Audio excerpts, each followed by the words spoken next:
아니냐? 내가 아브라함에게 두 아들이 있으니 하나는 여종에게서 하나는 자유 있는 여자에게서 낳다 하였으며 여종에게서는 육체를 따라 낳고 자유 있는 여자에게서는 약속으로 말미암느니라.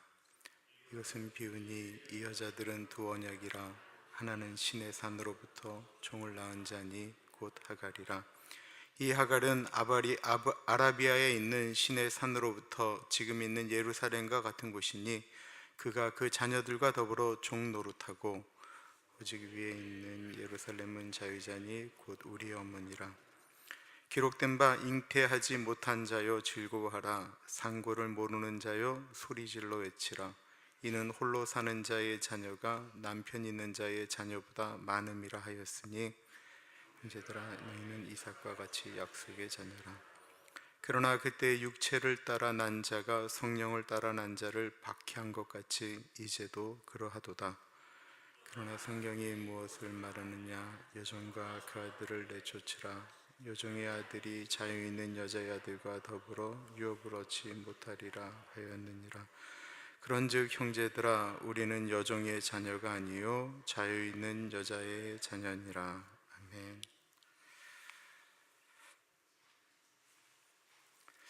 진짜냐 가짜냐를 이렇게 별로 따져본 적이 없습니다. 가짜를 선택했기 때문에 힘들어 해본 적이 별로 없습니다.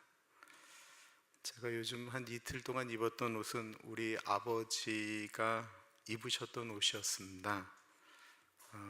어머니가 아버지 옷이라고 주신 것을 아버지가 이제 저보다 훨씬 말랐으니까 잘 못 입었는데 요즘은 좀 맞아서 입었더니만 그게 체크무늬거든요. 어느 분이 굉장히 비싼 버버리 옷 같다고 말씀을 하셨습니다. 10여 년 전부터 우리 아버지가 입었던 옷인데 버버리인지 뭔지는 모르겠지만 한국 제품인 것은 분명합니다. 우리의 인생이 살면서 속기도 하고 사기당하기도 하지만 저에게 있어서 가장 두려운 것은 무엇이냐면 내가 믿었던 예수 그리스도, 이 예수님이 가짜면 어떡하느냐라고 하는 것입니다. 그런 생각을 한 번도 해본 적이 없긴 한데요, 내가 같이 섬기고 있는 우리 교회 교인들이 천국에서 만나지 못하면 어떡하지? 라고 하는 두려움은 있습니다. 그런데 그것이 내가 잘못 전해서 그렇게 되어졌다라고 한다면 그것처럼 무서운 일은 없습니다. 저희 집사람이 생각지도 않은 질문을 던질 때가 있습니다. 50이 넘어서 당신이 40대로 돌아가면 해보고 싶었던 일을 못 해본 것, 뭐 하고 싶으냐라고 생각을 이렇게 물어보더라고요. 근데 제가 오렌지 가나안 장로교회가 올 때 제가 45살이었습니다. 그전에는 35살부터 정신없이 오렌지 연합교회에서 10년을 했고 45살에 교회를 합쳤으니 사실 얼마나 정신이 없었겠어요. 딴 데 그냥 한눈을 팔 수 있는 생각을 해본 적이 없었습니다. 제가 2년 전에 급하게 정말 갑자기 병원에 입원하면서 처음으로 집사람하고 단 둘이서 2박 3일의 여행을 떠난 적이 있었습니다. 그게 집사람하고 살았던 기간 동안에 처음 있었던 일이었습니다. 그것도 만약에 아프지 않았다고 한다면 그런 시간이 주어지지 않았을 것입니다.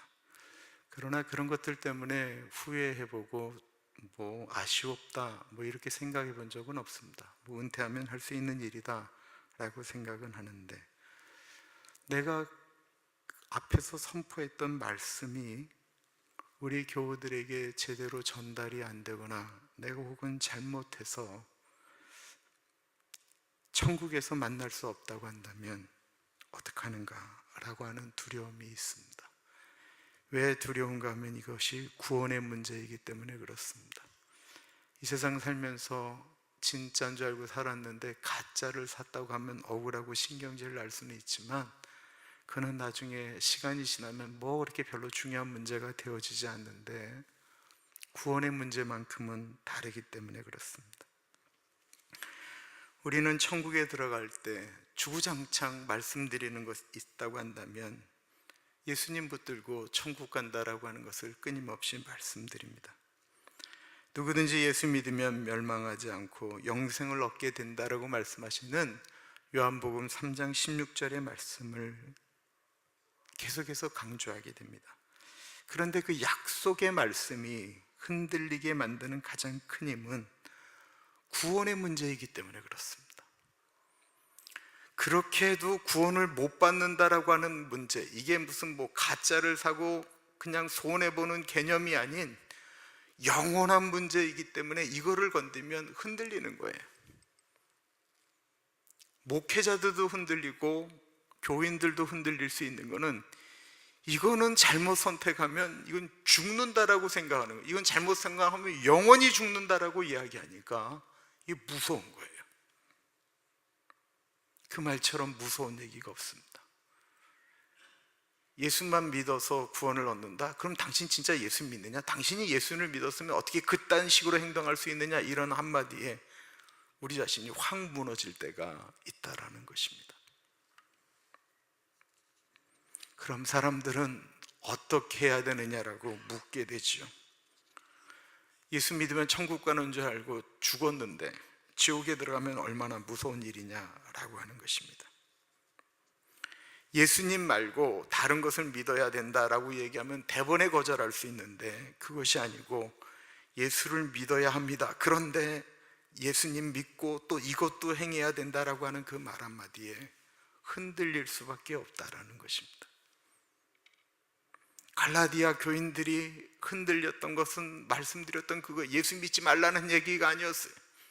예수님 믿고 유대 백성들처럼 너희가 하나님의 백성 된 거 축하한다라는 것입니다. 그러나 그것만 갖고는 천국에 못 간다라고 하는 말에 대번에 흔들리는 거예요.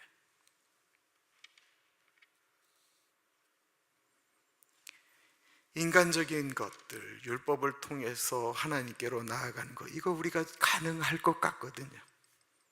인간의 노력, 내가 노력하면, 내가 열심히 하면 잘할 수 있을 것 같거든요. 이것이 바로 율법이었다라는 것입니다. 근데 지난주에 율법의 용도가 뭐였죠? 크게 말씀하셔도 돼요. 율법의 용도는 죄를 깨닫게 하는 거예요. 로마서 3장 20절 한번 좀 띄워주세요. 로마서 3장 20절 말씀 우리 한번 다시 읽겠습니다. 시작. 그러므로 율법의 행위로 그의 앞에 의롭다 하심을 얻을 육체가 없나니 율법으로는 죄를 깨달음이니라. 율법을 통해서는 우리가 내가 이것밖에 안 되는 존재구나 라고 하는 죄를 깨닫게 된다는 것입니다.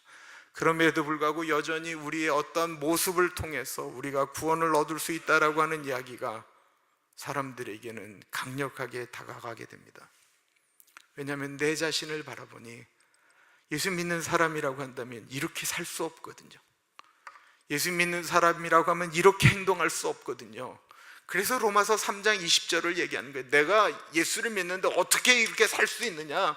왜 내가 예수를 믿는데 이 정도밖에 안 되느냐? 내가 구원을 어떻게 받겠느냐? 라고 생각나게 하는 게 율법의 용법이라는 거예요. 그런 생각이 들어가는 것은 율법이라고 하는, 법이라고 하는 것이 있기 때문에 내가 그렇게 못 사는 것 때문에 고통하게 된다는 것입니다.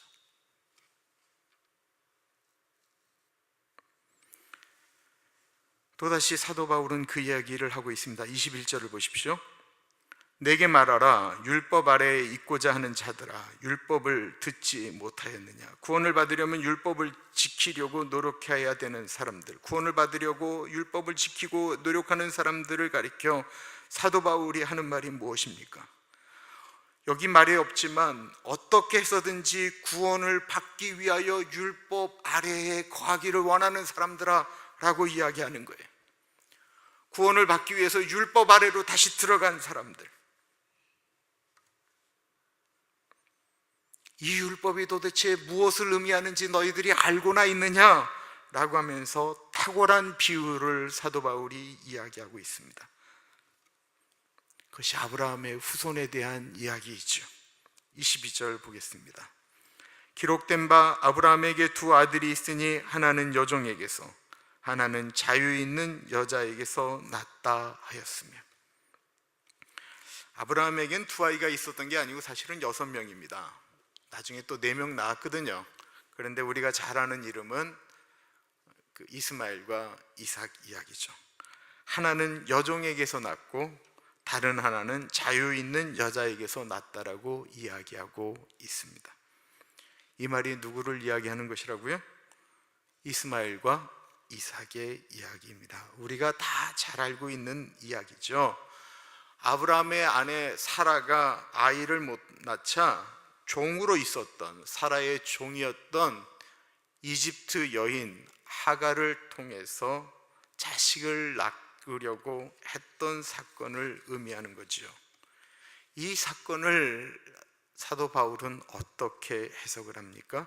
23절에 보면 여종에게서는 육체를 따라서 낳고 자유 있는 여자에게서는 약속으로 말미암느니라 라고 이야기하고 있습니다. 처음에는 여종에게서 낳았다라고 하는 표현을, 여종에게서 낳았다라는 표현이 육체를 따라 낳았다라는 것이고, 자유자에게서 난 아이는 약속을 통해서 낳았다라는 말입니다. 도대체 이게 무슨 말이죠? 하나님이 아브라함이 75세가 되었을 때 약속을 하시죠. 내가 너를 통해 큰 민족을 이루겠다라고 약속을 하십니다. 여러분, 세상에 이런 기가 막힌 말씀이 어디 있어요? 하나님께서 사람에게 약속을 하신 거예요. 그것도 너를 통해서 큰 민족을 이루겠다고 약속을 하신 거예요. 하나님이 약속을 하셨어요. 창세기 12장에 있는 말씀입니다. 한번 같이 읽어보겠습니다. 시작. 여호와께서 아브라함에게 이르시되 너는 너의 고향과 친척과 아버지의 집을 떠나 내가 내게 보여줄 땅으로 가라. 내가 너로 큰 민족을 이루고 내게 복을 주어 내 이름을 창대하게 하리니 너는 복이 될지라. 너를 축복하는 자에게는 내가 복을 내리고 너를 저주하는 자에게는 내가 저주하리니 땅의 모든 족속이 너로 말미암아 복을 얻을 것이니라 하신지라. 누가 지금 아브라함에게 약속을 했습니까? 하나님이 하셨습니다. 누가 하셨다고요? 하나님이 하셨어요. 하나님이 약속하신 거예요. 사람이 약속한 게 아니고 하나님이 약속하신 거예요. 얼마나 기가 막히겠어요. 그렇지 않아도 75세가 되도록 애가 없는데 하나님께서 약속을 하신 거예요. 내가 너를 큰 민족을 이루겠다고 약속을 하셨어요. 그러면서 떠나라. 하나님의 약속이 있으니까 떠날 수가 있었어요. 하나님이 내가 너와 함께하면 큰 민족을 이루게 하겠다. 너를 축복하는 자를 내가 축복하고 너를 저주하는 자를 내가 저주하겠다. 세상에 이런 기가 막힌 말이 어디 있어요? 이 말 붙들고 아브라함이 아멘 그러고 떠났어요. 1년 지나면 주실래나 2년 지나면 주실래나 그 약속의 말씀이 하나님으로부터 온 것이기 때문에 철저하게 믿은 거예요. 사람의 약속이 아니었기 때문에. 그런데 아이가 안 생기는 것입니다. 어떻게 돼요? 분명히 하나님의 약속의 말씀을 믿었는데 눈앞에 보이는 현실은 안 그렇거든요. 그러니까 어떻게 돼요? 믿음이 흔들리는 거예요. 분명히 하나님이 약속을 했는데 시간이 지나는데 이루어지지 않으니까 하나님의 약속의 말씀에 대한 믿음이 흔들리는 것입니다. 그러던 차에 남자보다 더 연약한 게 누구예요? 말하지 마세요. 그런 분들이 있어요. 사라가 너무 미안한 거예요. 자기를 보니 이게 도저히 아기가 생길 것 같지가 않아요. 75세부터 그래도 이 사라도 열심히 기다렸어요. 이제나 생길래나 저제나 생길려나 10년이 지났는데도 아이가 안 생기는 거예요. 얼마나 힘들어요? 그래서 생각해낸 것이 무엇일까요? 사라의 여종 하갈을 통해서 아이를 갖게 하자라고 하는 것이었습니다. 창세기 17장의 말씀입니다. 아브라함의 아내 사레는 출산하지 못하였고 그에게 한 여종이 있으니 애굽 사람이요 이름은 하갈이라. 사레가 아브라함에게 이르되 여호와께서 내 출산을 허락하지 아니하셨으니 원하건대 내 여종에게 들어가라. 내가 혹 그로 말미암아 자녀를 얻을까 하노라 하매 아브라함이 사레의 말을 들으니라. 말씀을 보면 타당한 이야기잖아요. 언제까지 기다리겠느냐라는 거예요. 이것이 정말 합리적인, 이성적인, 인간적인 생각입니다. 하나님의 약속 말씀을 우리가 신뢰하기는 하지만 눈앞에 보이는 현실로는 우리가 살아야 되겠다라는 것입니다. 우리가 지금 많이 하는 얘기예요. 하나님의 약속의 말씀이 분명히 있지만 우리가 살아야 되겠다라는 이 현실은 하나님의 말씀만 붙들고는 살 수 없다라고 생각하는 것과 똑같은 거예요. 우리는 그래도 목사가 이야기하는 성경에 있는 말씀으로 그냥 듣기 때문에 그냥 그렇게 살 수 있다 치지만 아브라함은 어땠어요? 하나님께 직접 받았어요. 직통 계시를 받은 거예요. 그런데도 이 말이 때문에 시간이 지나면서 흔들거립니다. 그래서 이 생각에는 하나님이 완전히 배제되어져 있었습니다. 그 인간적인 생각, 육체적인 생각에 아이가 태어나게 됩니다. 창세기 17장 15절 16절 말씀입니다. 하갈이 아브라함의 아들을 낳음에 아브라함이 하갈이 낳은 그 아들을 이름하여 이스마엘이라 하였더라. 하갈이 아브라함에게 이스마엘을 낳았을 때에 아브라함이 86세였더라. 10년을 기다리고 11년째 할 수 없이 하갈을 통해서 아이를 낳았습니다. 그래서 아까 23절에 여종에게서 육체를 따라 낳고라고 하는 것은 하나님의 약속은 전혀 상관이 없이 인간의 육체적인 생각, 인간적인 생각을 따라서 이스마엘을 낳았다라고 하는 것을 의미하는 것입니다. 이제는 더 이상 아이가 안 생길 것 같습니다. 그러나 하나님의 약속의 말씀은 이스마엘을 통해서가 아니었거든요. 아브라함이 사라를 데리고 고향을 떠날 때 하나님은 너희 두 사람을 통해서, 아브라함에게 그렇게 얘기는 했지만 그건 부부에게 하신 말씀이었거든요. 그리고 또 13년이 지났습니다. 아브라함의 나이 99세가 되었습니다. 어느 날 하나님의 사자 3명이 아브라함을 찾아옵니다. 사실 이 사건은 소돔과 고모라를 멸망시키기 위하여 움직였던 사건 가운데 찾아오는 거죠. 근데 이런 말씀을 하는 거예요. 약속의 말씀을 다시 한번 하시는 것이죠. 처음 말씀하셨을 때보다 무려 24년이 지난 다음의 이야기입니다. 창세기 19장에 나옵니다. 그들이 아브라함에게 이르되 내 아내 사라가 어디 있느냐? 대답하되 장막에 있나이다. 그가 이르시되 내년 이맘때 내가 반드시 내게로 돌아오리니 내 아내 사라에게 아들이 있으리라 하시니 사라가 그 뒤 장막 문에서 들었더라. 아브라함과 사라는 나이가 많아 늙었고 사라에게는 여성의 생리가 끊어졌는지라. 사라가 속으로 웃고 이르되 내가 노쇠하였고 내 주인도 늙었으니 내게 무슨 즐거움이 있으리요? 여호와께서 아브라함에게 이르시되 사라가 왜 웃으며 이르기를 내가 늙었거늘 어떻게 아들을 낳으리요 하느냐? 여호와께 능하지 못한 일이 있겠느냐? 기한이 이를 때에 내가 내게로 돌아오리니 사라에게 아들이 있으리라. 사라가 두려워서 부인하여 이르되 내가 웃지 아니하였나이다 이르시되 아니라 내가 웃었느니라. 그리고는 아브라함이 100세가 되었을 때 정말로 사라가 아이를 낳았습니다. 그 아이의 이름이 사라가 웃었다 해서 이삭이라고 지었죠. 이것이 무엇을 의미합니까? 사라는 많이 늙었다라고 이야기했고 여자로서는 아이를 가질 수 없는 때가 다 지나버렸다라고 이야기합니다. 인간의 노력으로 육체적인 것으로는 도저히 이루어질지 않을, 가능하지 않는 일이었다라는 것입니다.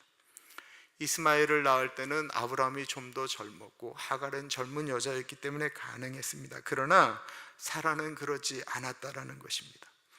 그래서 사라도 아브라함도 이건 불가능한 일입니다 라고 하는데, 사라를 통해서 아이를 주시겠다라고 했던 것은 하나님의 약속의 말씀이었다라는 것입니다. 그래서 인간으로서는 할 수 없으되 여호와께 능하지 못할 일이 있겠느냐라고 말씀하셨다라는 것입니다. 구원에 대한 이야기를 다시 이야기합니다.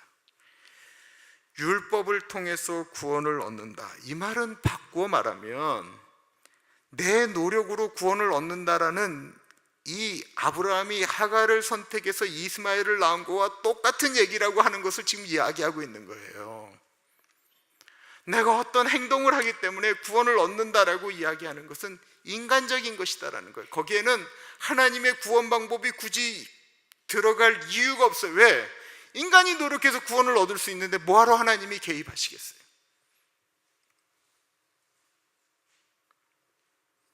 예수님을 통해서 구원을 얻는다라고 하는 것은 내 인간적인 의지로는, 내 노력으로는 하나님께 도저히 구원을 받을 수 없는데 예수 그리스도를 통해서 구원을 얻는다라고 하는 것은 전적인 하나님의 은혜다라는 것을 지금 이야기하고 있는 것입니다.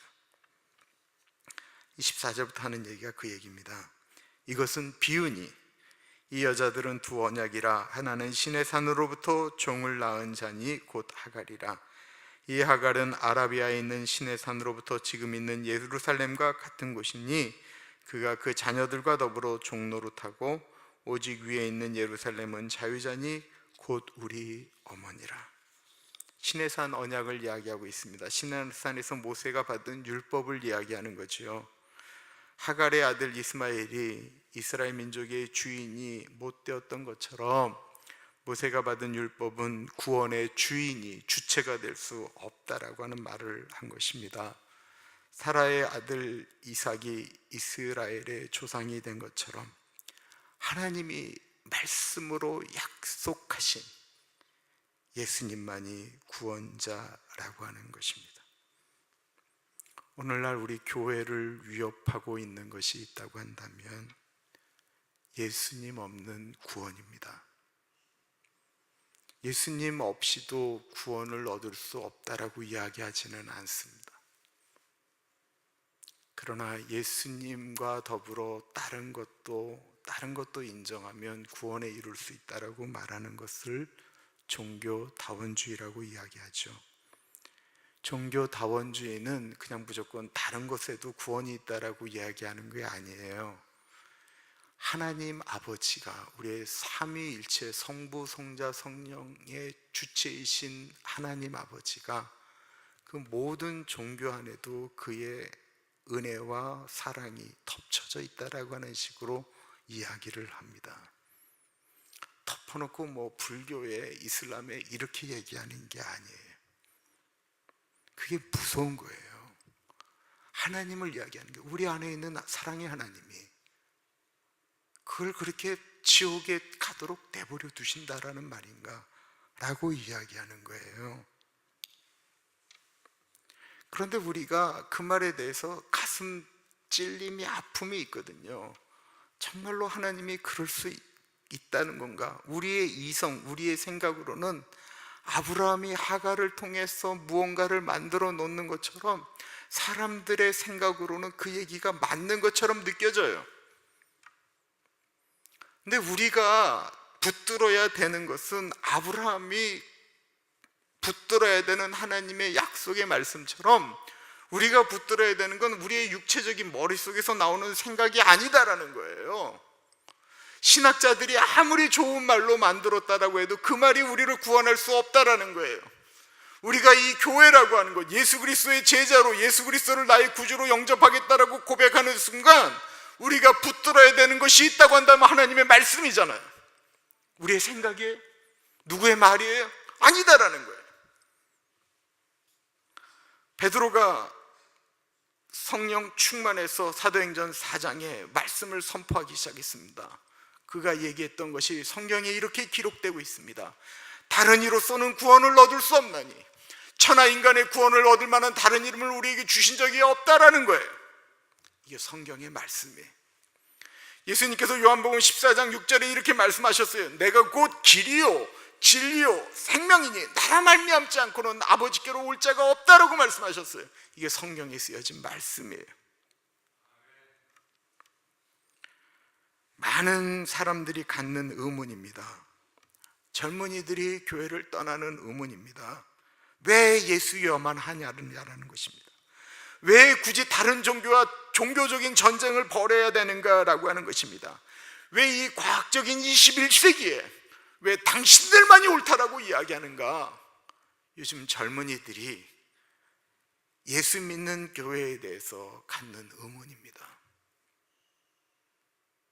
이 질문은 예수 믿는 우리들에게도 우리의 이성을 흔들게 합니다. 사실 우리가 말할 수 있는 답은 엄밀한 의미에서 없습니다. 우리가 말할 수 있는 유일한 것은 성경이 그렇게 말씀하신다라는 것입니다. 성경이 그렇게 말씀하고 있는 거예요. 사단은 지금도 끊임없이 밖에서 들어오는 여러 가지 이야기를 가지고 우리에게 이야기를 하고 있습니다. 근데 우리가 이야기할 수 있는 유일한 것은 하나님의 말씀이에요. 그리고 그게 믿는 거예요. 하나님을 믿는다라고 하는 건 하나님의 약속의 말씀을 믿는 거잖아요. 그거 말고 다른 거 있어요? 예수 그리스도만 강조하지 않는다고 한다면 기독교는 정말 세상에서 제일 멋진 종교입니다. 하나님의 사랑을 신천하고 이웃을 내 몸과 같이 사랑하고 서로 섬기고 돕는 세상만 강조하면 얼마나 기가 막히겠습니까? 예수 없는 구원 없다라고 하는 이 구호만 삭제해버리면 기독교인들이 오늘날 받아야 되는 비난, 싸워야 될 중요한 영적 전쟁은 다 없어집니다. 그렇지 않아요? 기독교가 지금까지 욕먹고 하는 것들이 무슨 비리 때문에만 그렇습니까? 아니에요. 기독교인이 갖고 있는 것에 대한 이야기예요. 왜 예수만 구원 얻느냐라는 얘기예요. 천주교가 왜 덜 욕먹냐면 그분들은 그렇게 얘기 안 하거든요. 그러니까 이것만 빼면 기독교가 어떠한 종교보다도 확 누르고 갈 수가 있어요. 그런데 예수 이름만 빼면 더 이상 우리 교회가 쥐고 갈 구원에 대한 이름이 없어져 버린다는 것이 문제입니다. 예수 없는 선행은 그들은 이 땅에서 조금 행복하게 할 수도 있을지 모르지만 그들을 죄의 가운데서 죽게 할 수밖에 없다라는 것입니다. 그런데요, 제가 이야기하고 싶은 것은 이 얘기가 아닙니다.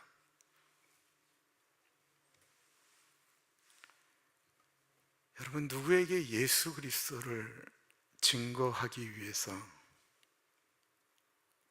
얼마나 힘든 일을 해야 되는지를 알고 계십니까? 우리가 엄밀한 의미에서 그 대가를 지불하고 싶지 않은 거예요. 엄밀한 의미에서는 그런 것 같아요. 한 사람이 교회로 들어오는 것도 너무 어려운데 그 사람이 교회 안에서 한참 생활하면서 그분의 입술로 예수님은 나의 구주이십니다라고 고백하기까지 얼마나 많은 것들을 인내하고 희생하고 보다듬어주고 닦아주고 해야 되는지 너무나도 그 일이 힘든 일이기 때문에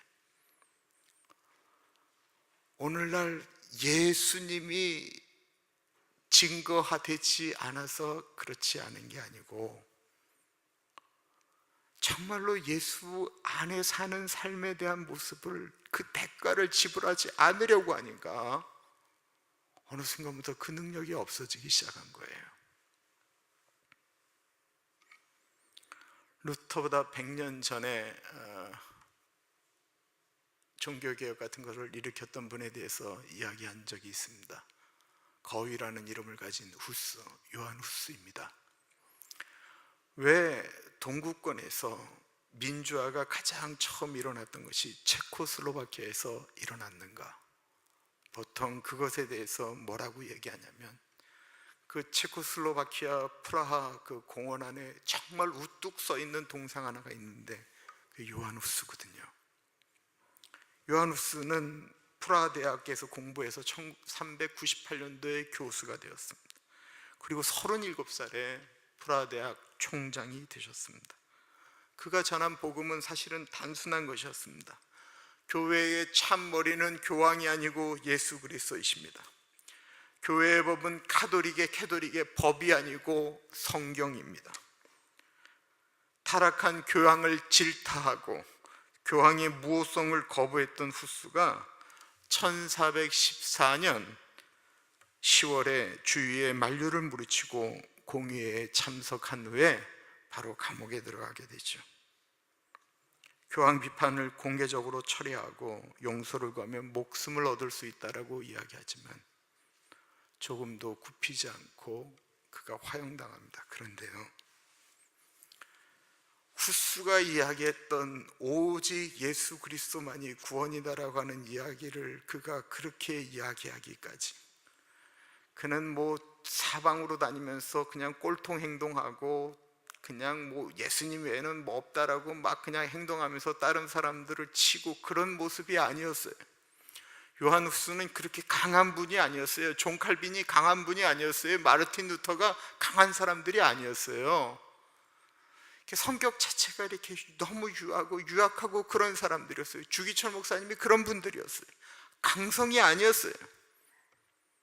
그랬을 뿐만 아니라 그분들이 살아가는 삶 가운데 진짜 오직 예수만 구원이다라고 하는 것이 그들의 삶 가운데 드러났기 때문에, 요한 후스가 만약에 진짜로 그냥 예수님이 구원입니다라고 하면서 그의 행동은 도덕적으로 따라가지 못했다고 한다면 그가 그런 능력을 발휘하지 못했어요.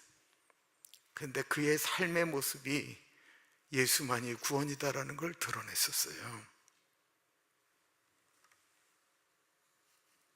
예수만 구원이라고 외치는 분들, 세상의 눈에는 어리석고 미련한 사람들로 보입니다. 그런데 어느 날은 담대하게 예수만이 구원이다라는 말을 전하지 못하는 시대가 되었습니다. 사단이 뿌려놓은 씨앗 때문에 예수님만이 유일한 구원이라고는 확신이 없어졌든지, 아니면 예수만 구원이라고 이야기했다가는 돌아오는 어려움에 대한 도피일지 모르겠습니다. 정말 안타까운 건 오직 예수님만 구원이라고 말하는 분들의 삶의 모습입니다. 한항상 교수님, 손봉호 교수님, 지금은 조금 달라지긴 하셨지만 그분들이 옛날에 그 영동교회라고 하는 것을 세웠습니다. 한국교회의 대안으로 교회를 만들자라고 하면서 세웠던 교회가 영동교회였습니다. 영동교회 초대 목사님이 분당 샘물교회를 담임하던 박은조 목사님이세요. 한항상 교수님이 쓴 책이 있어요. 예수 없는 예수교회. 한국의 예수교회에는 예수님이 안 계십니다. 교세의 양적 팽창과 대외적 선교적인 열을 그토록 자랑하는 한국교회와 교인의 삶 속에서 나사렛 예수, 갈릴리의 예수를 만날 수 없다라는 것, 이것이 바로 한국 교계의 위기라 하겠습니다. 예수님의 채취, 예수님의 숨결, 예수님의 꿈, 예수님의 정열, 예수님의 의분, 예수님의 다정한 모습을 교회 안에서 찾기 힘듭니다. 그러기에 밑바닥 인생의 그 억울한 고통을 함께 나누시면서 그들에게 사랑과 공의의 새 질서를 몸소 보여주셨던 다정다감한 친구 예수를 교회에서 다시 만날 수 있기를 목마름으로 고대합니다. 어떤 분이 전철을 타셨습니다. 승객이 그리 많지 않아서 자리에 앉아서 가고 있는데 마침 그 사람이 탄 객실 한쪽 문에 동양을 하려고 하는 어느 허름한 복장을 한 거린이 멀리서 오는 것을 발견하였습니다. 그 사람은 전철 안에 타면 늘 그 시간에 거의 보는 사람이라 그러려니 하고 눈을 감고 있습니다. 다음 역이 가까워서 승객들이 내릴 준비를 하고 있는데 바로 그때 옆에 앉아있던 어떤 중년 신사가 일어나면서 그 사람에게 이렇게 말했습니다. 죄송하지만 저는 여기서 내려야 합니다. 저 사람이 오면 대신 내주십시오. 부탁합니다. 그러면서 그 사람의 무릎에 1,000원짜리 한 장을 놓고 내렸다고 합니다. 순간 그 사람은 자신이 너무 부끄러움을 느꼈다고 합니다. 비록 1,000원짜리 한 장이지만 작은 사랑을 표현하고 싶어 했던 그 중년 신사의 모습이 참 귀하게 여겨졌습니다. 사실 그 중년 신사는 자신이 직접 그 사람에게 가서 전달할 수도 있었을 텐데 상황이 그럴 정도로 여유가 없었던 상황은 아니었는데 말입니다. 하갈과 같은 신앙인 정말 많습니다. 약속을 따라 살아가는 것이 아니고 육신을 따라서 살아가면서도 오직 예수를 외치는 분들이 오늘날 굉장히 많이 있습니다. 그러나 그것은 엄밀한 의미에서 가짜입니다. 진짜는 오직 예수님으로 구원을 얻는다라고 외치는 건 똑같습니다. 그런데 그 구원의 약속, 영원한 약속을 믿기 때문에 오늘을 바르게 살아가는 것입니다. 마치 율법을 지켜야 구원을 받는 사람들의 몸부림처럼 하나님의 법대로 살아가려고 몸부림치는데 그렇게 살아가는 이유는 율법의 구원의 조건이기 때문이 아니라 진짜 예수 그리스도를 모신 사람들이기 때문에 그렇습니다. 사랑하는 여러분, 예수 믿었으면 예수님의 뜻이 무엇인지 우리가 굳이 기도해보지 않아도 알 때가 많이 있잖아요. 제가 우리 교우하고 이렇게 식사를 하는데 얼마나 감동이 되든지 말이에요. 교통사고를 내셨대. 프리에서 큰 차가 가로막고 있는데 내려가야 되는데 이 큰 차 때문에 약속이 늦을 것 같아서 이렇게 틀어서 추락 앞으로 이렇게 확 지나 내려갔대. 근데 확 지나 내려가면서 앞에 있는 차가 있는 걸 못 발견했다가 발견하고는 그냥 그 브레이크를 밟았답니다. 다행히 그 브레이크를 밟으면서 아주 세지 않게 앞차를 이렇게 들이받았대요. 보험증 다 주고 그랬는데 나오는 청년 보니까 청년이더래요. 이렇게 자기소개하고 있는데 대학생인데 지금 잠시 방학 중이라 왔다고 보험증서 주고 다 하는데 그 청년이 이러더래요. 범퍼랑 이렇게 했으니까 나한테 캐시 1,000불을 주시면 이거 보험 처리 안 하고 그냥 끝내자고. 제일 돈 남는 일이잖아요, 그죠?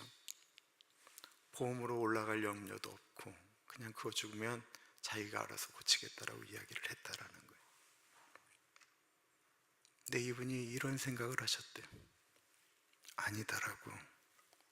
내가 보험으로 다 처리해 줄 테니까 보험 처리하라고.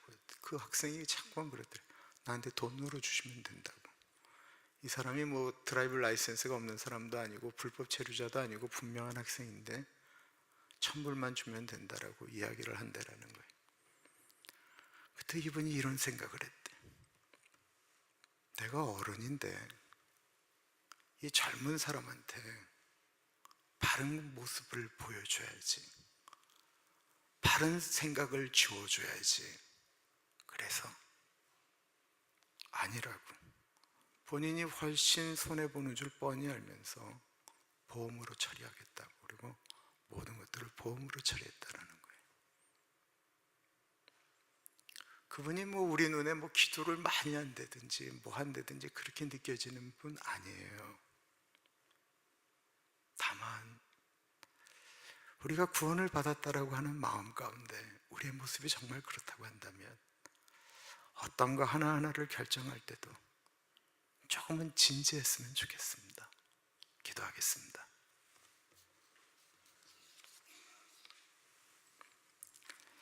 참으로 존귀하신 하나님 아버지, 우리가 하갈처럼 육체를 따라서 만들어진 존재들이 아니고 예수 그리스도의 은혜, 약속의 말씀 때문에 주의 백성이 되었습니다. 하나님, 그렇다고 한다면 우리가 하나님의 법대로 살아가려고 노력하는 것이 구원의 조건이 아닌 구원받은 사람이기 때문에, 주의 은혜를 받은 사람들이기 때문에 그대로 살아가려고 애쓰고 노력하는 우리들이 되게 하여 주십시오. 하나님, 우리가 간혹 우리 자신을 분리시킬 때가 있습니다.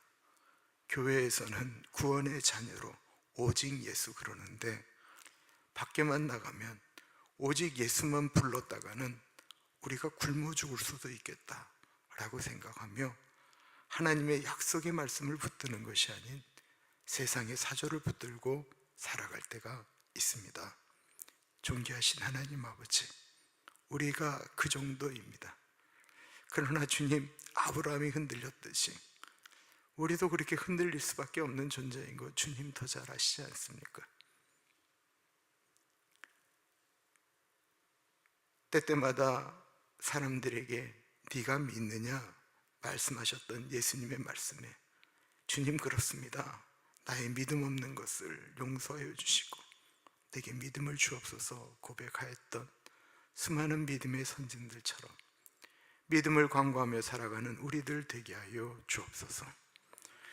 지금은 우리 주 예수 그리스도의 은혜와 우리를 너무나도 사랑하셔서 하나밖에 없는 아들을 넉넉하게 보내주신 하나님 아버지 그 크신 사랑하심과 성령 하나님의 감화감동 역사 충만 교통하심이